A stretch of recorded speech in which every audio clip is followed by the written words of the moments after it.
Fabrice Calmels et Louis-Philippe Roy préparent leur matériel pour aller sur le terrain. Direction un site à une trentaine de kilomètres de Whitehorse, la capitale du Yukon, sur le bord de la mythique Alaska Highway.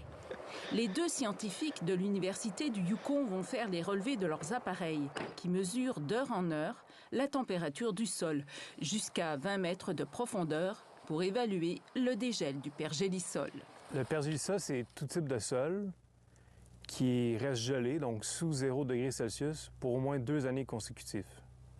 Dans ce cas-ci, on dirait que c'est du pergélisol riche en glace parce que, vous voyez, le niveau de glace est assez élevé. Là, c'est une des rares occasions où on peut voir le pergélisol, on peut voir la structure du sol. Et puis là, en fait, vous pouvez voir vraiment le pergélisol en train de se démettre, de se démonter. Là. Vous voyez les petits morceaux de sédiments qui tombent. Là. Donc, c'est comme, on peut voir le pergélisol dégelé en temps réel, quoi. Pour la station ici, j'ai fait un câble de 20 mètres. Fabrice Calmels et son équipe ont des sites d'observation un peu partout au Yukon. Il y a plusieurs câbles pour mesurer la température à plusieurs profondeurs.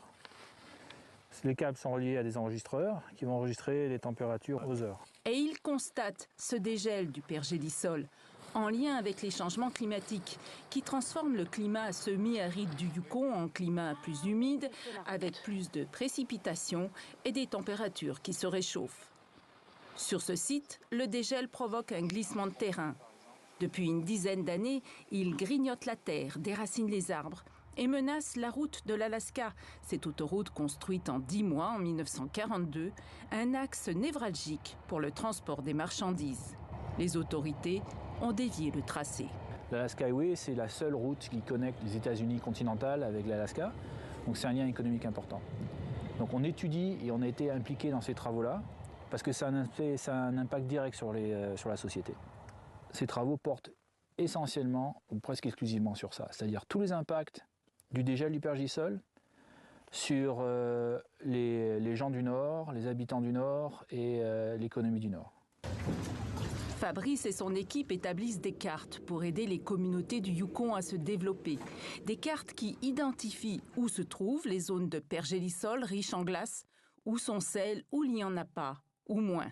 Le scientifique prévient que le dégel du pergélisol va affecter tout l'écosystème du territoire. Il faut comprendre que le pergélisol, c'est quand même la base, la fondation de la société.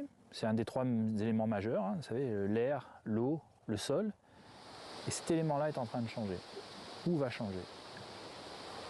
Donc tout ce qui a lieu sur cet endroit, le transport, la chasse, l'habitation, la promenade, le récréatif, va être forcément impacté à un moment donné.